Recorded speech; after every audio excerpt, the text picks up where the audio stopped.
સુરત જિલ્લાના પલસાણા તાલુકાના જુડવા ગામે Shivshakti food and dairy product નામના ગોડાઉનમાંથી શંકાસ્પદ રીતે બનાવટી ઘી તેમજ પામોલીન તેલનું નેટવર્ક ઝડપાયું હતું।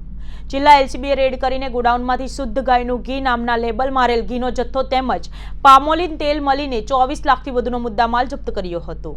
તમામ સામાનની ખરાઈ માટે ફૂડ એન્ડ ડ્રગ્સ વિભાગને જાણ કરવામાં આવી હતી।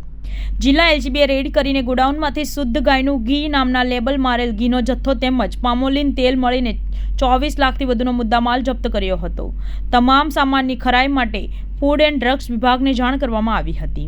સમગ્ર જથ્થો બનાવટી અને શંકાસ્પદ હોવાની આશંકાએ જિલ્લા એલસીબી પોલીસે ઘીનો જથ્થો તેમજ પામોલીન તેલનો જથ્થો મળી કુલ્લે ₹24.44 લાખનો મુદ્દામાલ જપ્ત કર્યો હતો। કામગીરી દરમિયાન ત્યાં ઉમારામ મીઠાલાલ માલિક તેમજ ભરતલાલ માલી હાજર રહીને તમામ જથ્થો મુકાયો હતો।